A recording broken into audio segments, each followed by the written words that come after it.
사랑과 은혜가 풍성하신 아버지 하나님 감사합니다.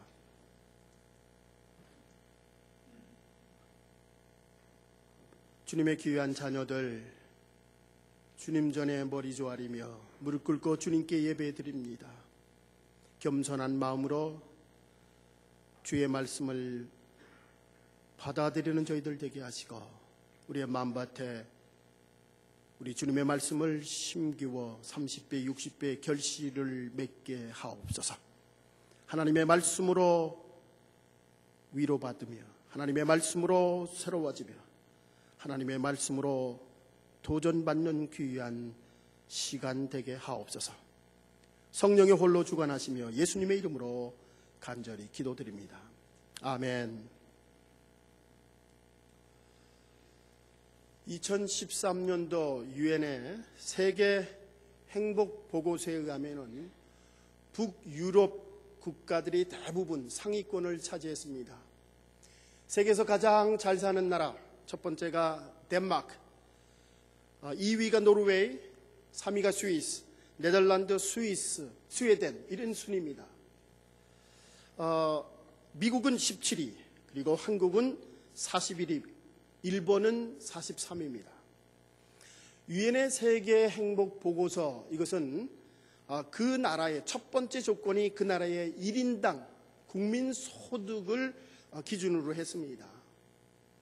2012년도 영국의 민간 싱크뱅크 신경제재단에 따르면 전 세계 151개국을 대상으로 행복 지수를 조사했습니다.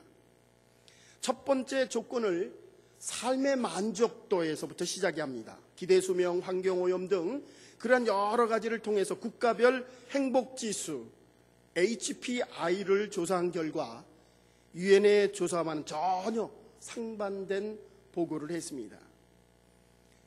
세계에서 가장 잘 사는 나라, 행복한 나라 1위가 코스타리카입니다.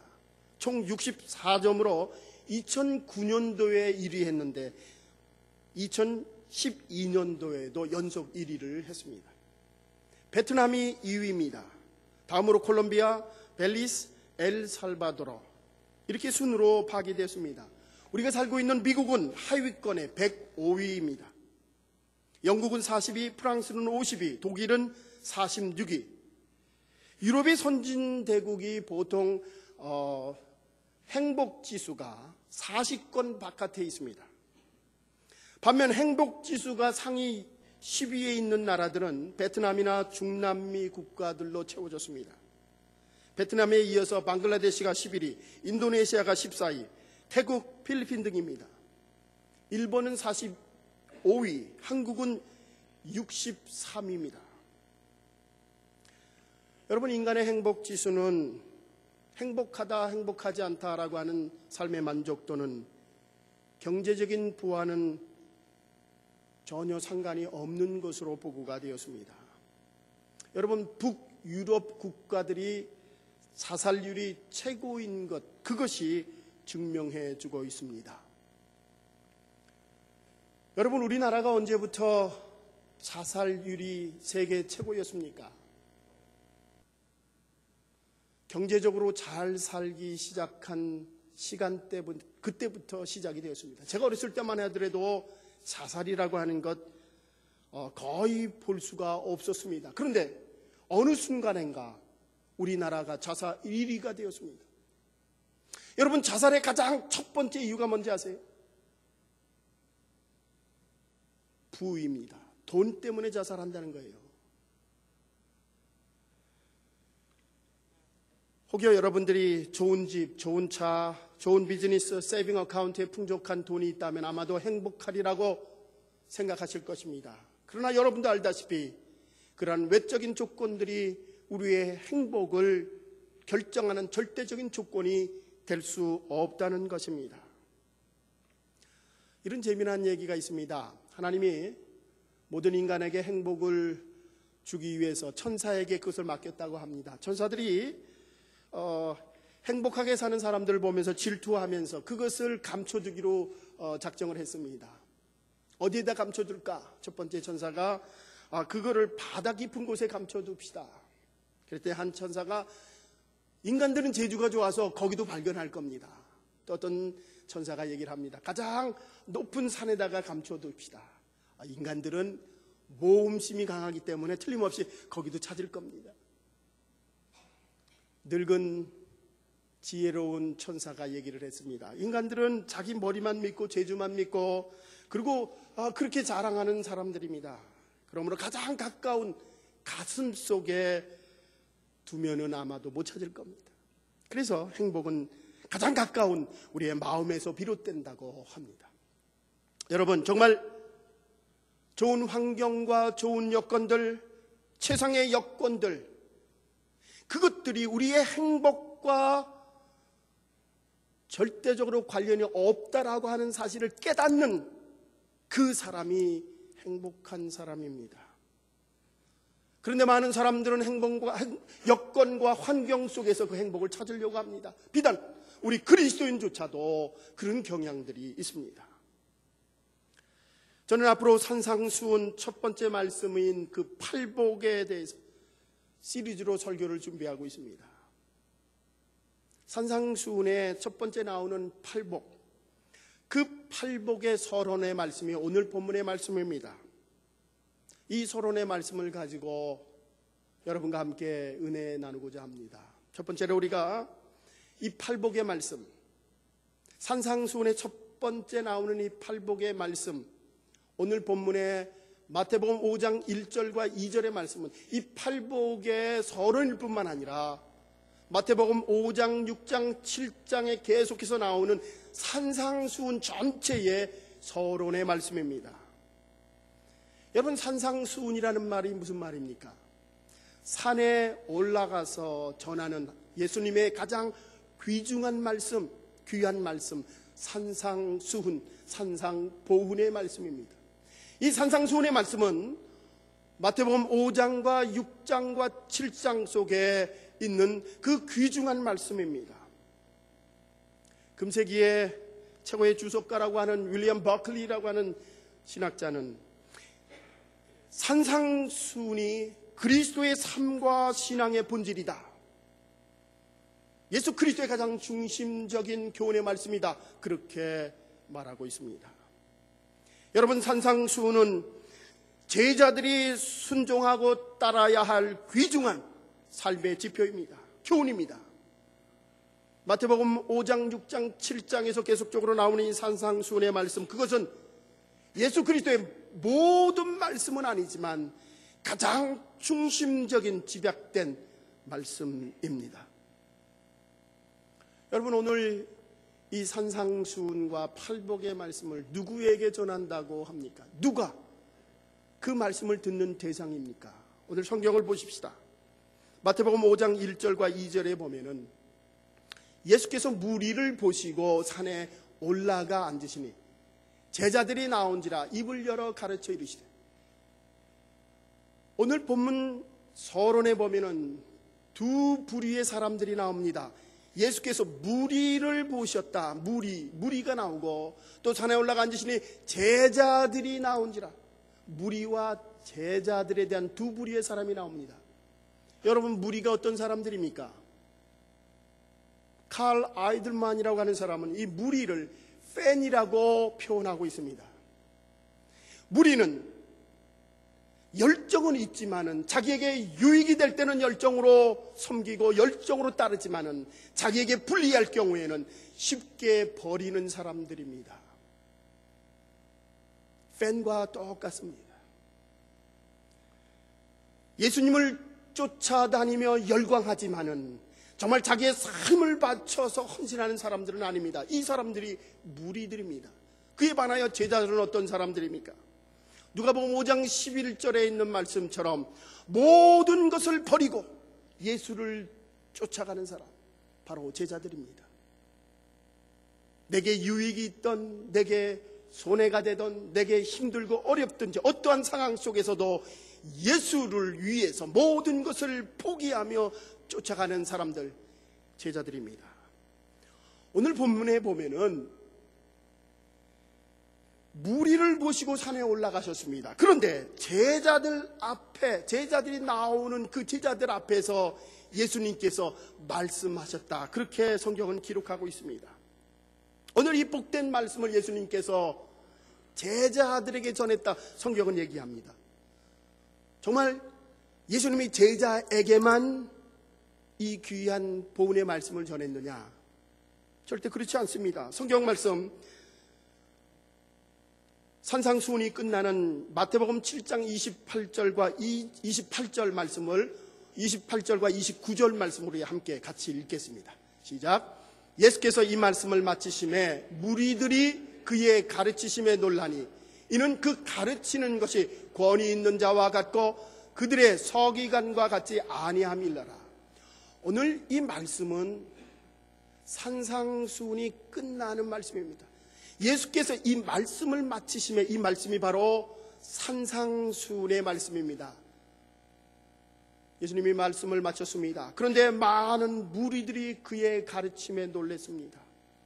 보통 서기관들과 제사장들의 가르침과는 틀린 예수님의 놀라운 말씀에 그들은 감동되었고 또한 그들이 바로 예수 그리스도의 그 말씀의 권위를 찾게 됩니다.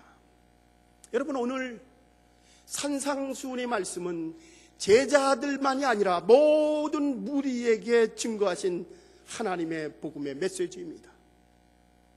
오늘 선포된 말씀을 우리가 듣지만은 우리만 듣는 것이 아니라 우리가 듣는 말씀을 증거해야 될 의무가 오늘 우리에게 있다는 말씀입니다. 산상수훈의 말씀은 제자들만이 아니라 모든 무리가 들었듯이 오늘 선포된 주님의 말씀을 들으며 구원 얻기를 원하는 모든 사람들에게 증거해야 될 책임 또한 우리에게 있습니다. 사도 바울은 디모데전서 2장 4절에서 이렇게 말씀하십니다. 하나님은 모든 사람이 구원을 얻으며 진리를 아는 데 이르기를 원하노라. 하나님이 원하시는 것은 모든 사람들이 구원 얻으며 진리를 아는 데 이르기까지 그 복음이 증거되기를 원하시고 있습니다.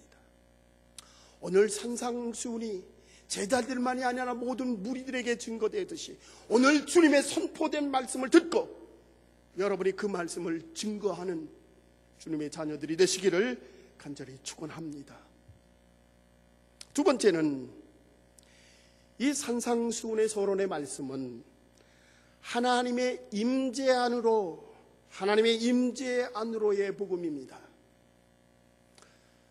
여러분, 산에 오르다라고 하는 그 표현은, 산에 오르다라고 하는 그 의미는 바로 하나님의 임재 안으로 초대되었다라고 하는 사실입니다.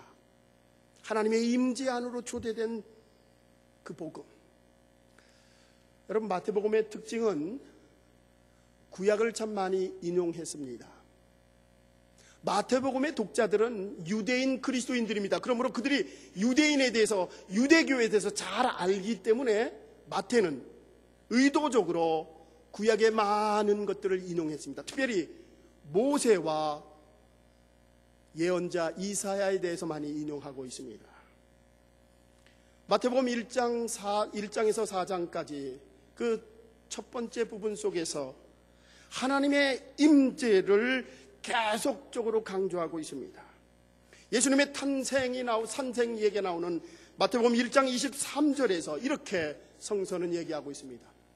보라, 처녀가 잉태하여 아들을 낳을 것이요 그 이름을 임마누엘이라 하리라. 이를 번역하면 하나님이 우리와 함께 계시다며. 예수님의 탄생 속에서 하나님이 우리와 함께 계신다라고 하는 하나님의 임재의 말씀을 증거하고 있습니다. 마태복음 마지막 장 28장입니다. 마지막 장 19절과 20절에서 예수님은 하늘나라에 올라가시면서 지상에서 마지막 명령을 모든 제자들에게 주십니다. 지상명령, Great Mission. 그 28장 20절 하반절에 보면은 이렇게 성경은 기록하고 있습니다. 우리 함께 읽겠습니다. 시작. 볼지어다 내가 세상 끝날까지 너희와 항상 함께 있으리라. 마태복음의 마지막 장 마지막 절은 내가 세상 끝날까지 너희와 항상 함께 있겠다라고 하는 하나님의 임재의 약속입니다. 마태복음은 처음부터 끝까지 하나님의 임재를 약속하고 있고 하나님의 임재를 강조하고 있습니다.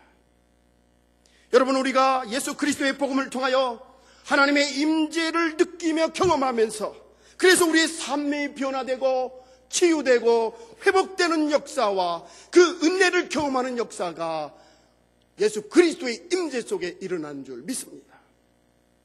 오늘 1절에 산에 오르다라고 하는 표현, 여러분, 산에 오르다라고 하면은 구약에 누가 생각이 납니까? 그렇죠, 모세죠. 모세입니다. 모세가 호렙산에 올라갑니다. 왜 올라갔습니까? 하나님을 만나기 위해서 올라갔고, 하나님을 만나고 십계명을 받습니다. 십계명을 받아서 모든 이스라엘 백성들에게 전해줍니다. 예수님도 산에 올라가십니다. 그런데 예수님은 혼자 올라간 것이 아니라 제자들과 무리들과 함께 올라갑니다. 모세와 다른 것은 혼자가 아니라 모든 제자들과 무리와 함께 올라가며 하나님의 임재를 그곳에서 만나게 됩니다. 여러분, 하나님의 임재가 우리의 삶에 미치게 되면 어떤 영향이 일어납니까? 어떠한 삶의 변화가 일어납니까?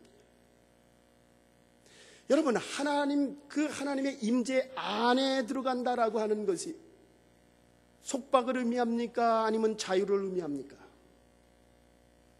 제가 예를 한번 들어보겠습니다. 기차가 내일 위에서 달리는데 레일이 귀찮다고 불편하다고 레일을 벗어나면 어떻게 됩니까? 물고기가 물속에서 살아야 되는데 너무 답답하다고 구속된다고 무트로 올라가면 어떻게 됩니까? 여러분, 우리가 누군가 밑에 간다라고 하는 것은 구속을 의미하지만 그 안에 들어간다라고 하는 것은 진정한 자유를 의미하고 있습니다. 율법 아래 있고 율법의 노예가 되는 것, 이것은 구속이지만 예수 그리스도 안에 있는 것, 이것은 진정한 자유입니다. 여러분, 하나님의 권위 아래 있다, 통치 아래 있다라고 하는 것은 구속일 수 있지만은 그 하나님의 사랑 안에 있다라고 하는 것은 진정한 우리에게 주시는 자유인 줄 믿습니다. 기차가 레일 위에서 자유함을 얻듯이, 물고기가 물속에서 자유함을 얻듯이 예수 그리스도 안에서, 그의 임재 안에서 우리는 진정한 자유를 얻고 진정한 은혜와 진정한 삶의 변화를 가져올 줄 믿습니다. 모세는 하나님의 임재 안에서 하나님으로부터 십계명을 받습니다. 예수 그리스도는 하나님의 임재 안에서 귀한 산상수훈의 말씀을 증거하십니다. 모세가 받은 십계명의 첫 번째 구절은 이렇게 시작합니다. 출애굽기 20장 2절입니다. 나는 너를 애굽 땅 종되었던 집에서 인도하여 낸 너의 하나님 여호와로라. 하나님 어떤 하나님이냐? 그들에게 십계명을 주면서 첫 번째 하시는 말씀이 애굽에서 종된 너희들을 구원한 나 하나님이 너희에게 십계명을 주노라. 십계명은 그들에게 자유를 의미합니다. 애굽에 노예되었던 그들을 해방하여 자유케 하기 위하여 주신 말씀입니다. 살인하지 말라는 말씀, 폭력으로부터 자유를 의미합니다. 간음하지 말라는 얘기, 약자로부터 여인들을 자유케 하는 말씀입니다. 너희 이웃들에게 거짓 증거하지 말라, 불의로부터 자유를 의미합니다. 안식일을 거룩하게 지키라, 일의 중독으로부터, 일의 착취로부터 우리를 자유케 하시기 위한 말씀입니다. 십계명은, 하나님의 말씀은 속박이 아니라 우리를 해방하기 위한 자유의 복음인 줄 믿습니다. 여러분, 십계명은 하나님과의 관계, 이 관계 회복을 위한 올바른 관계를 갖기 위한 말씀입니다. 제1계명부터 4계명까지 하나님과 인간의 관계를 말씀을 하며, 또한 5계명부터 마지막 10계명까지는 인간과 인간의 올바른 관계를 의미합니다. 여러분 올바른 관계를 갖게 하며 자유를 주기 위한 말씀입니다. 제가 지난주 금요일 날 설교를 통해서 우리가 인생을 살아가면서 참 중요한 것 중에 하나가 인간관계다, 그런 말씀을 전했습니다. 여러분 잘 한번 생각해 보세요. 능력이 있고 재주가 있어도 인간관계가 힘든 사람 성공하기 참 힘듭니다. 그러므로 우리가 세상에 살아가면서 인간관계라고 하는 것 참 중요합니다. 그런데 인간관계보다 더 중요한 것이 있습니다. 그것이 바로 하나님과의 관계입니다. 여러분, 하나님과의 올바른 관계를 가질 때 여러분의 인생이 새롭게 변화될 줄 믿습니다. 산상수훈은 올바로 살아가도록 우리에게 말씀하시는 윤리와 도덕의 말씀입니다. 그러나 그것이 하나님 안에서의 진정한 자유를 얻을 때에 그것이 진정한 복음의 메시지가 되는 줄 믿습니다.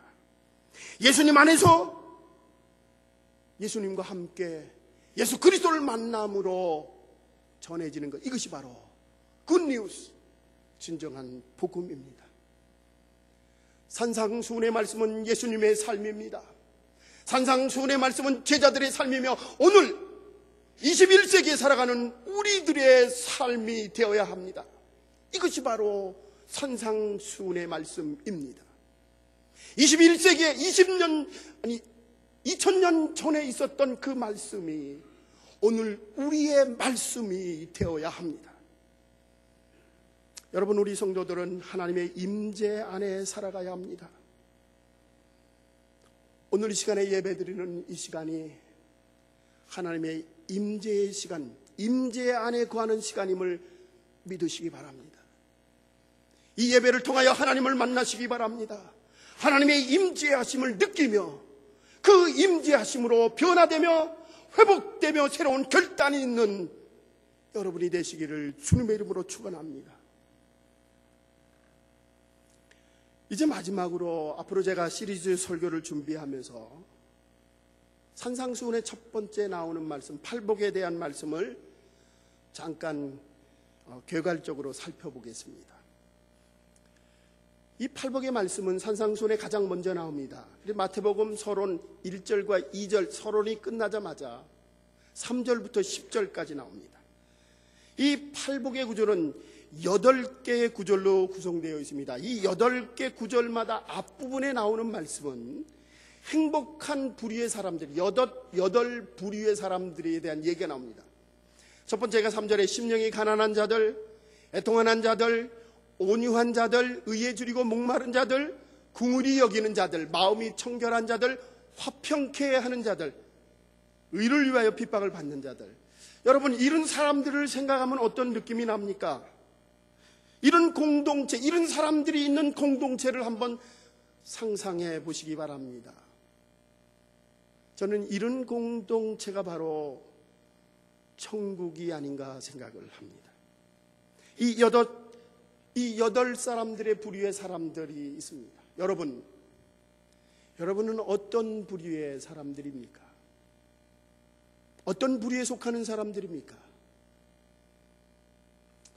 오늘 이 8사람의 부류의 사람들에게 예수님은 그들에게 주시겠다고 하시는 약속의 말씀을 또한 8가지로 말씀하고 있습니다.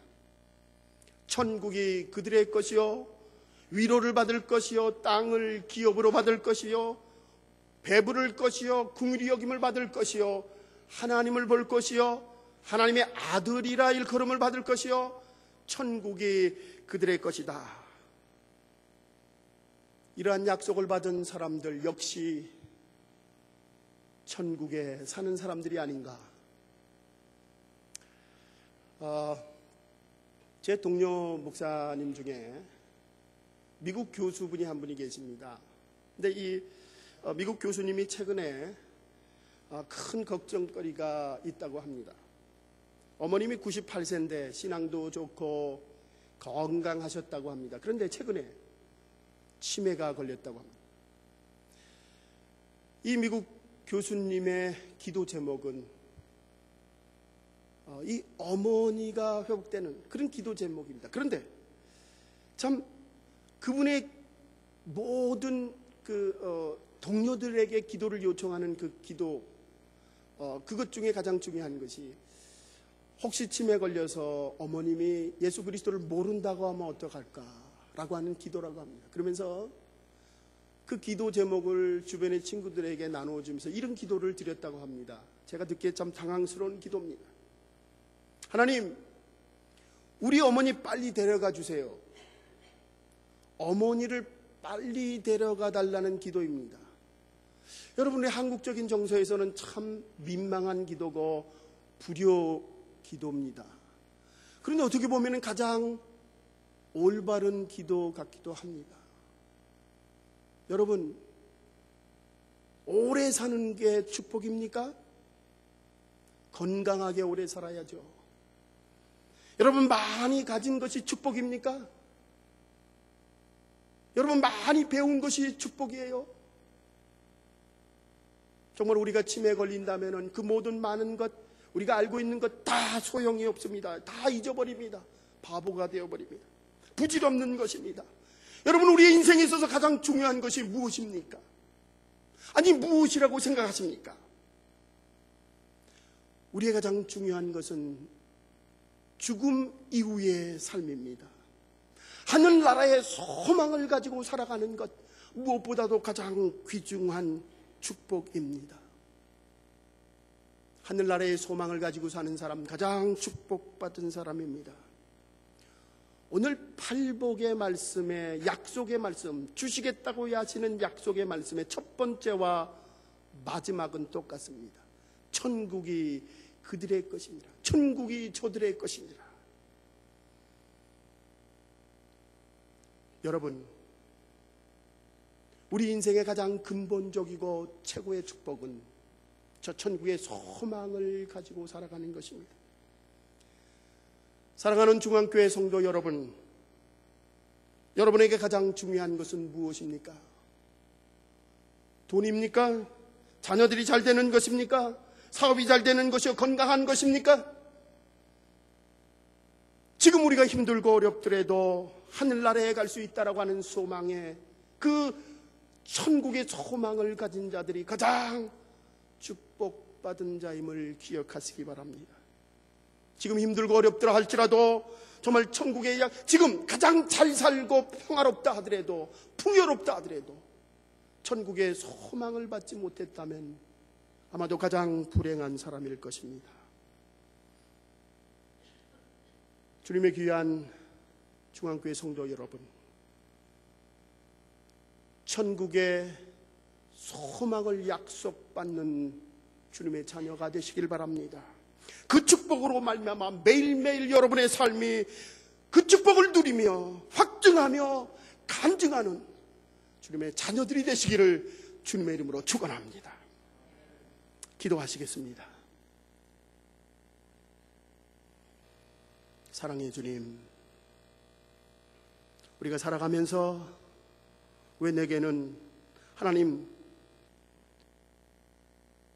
부를 주지 않냐고, 우리 자녀들은 왜 이러냐고, 우리 사업은 왜 이러냐고 불평하고 원망할 때가 있습니다.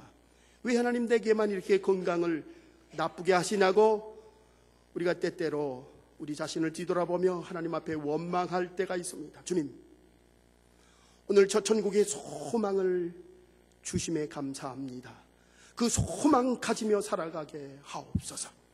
아버지 하나님, 이 시간에도 하나님의 임재를 느끼며 살아가기에 우리는 축복받은 자임을 기억하며 감사하며 살아가게 하옵소서.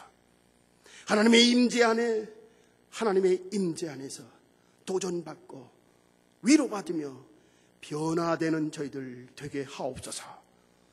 예수님의 이름으로 간절히 기도드립니다. 아멘.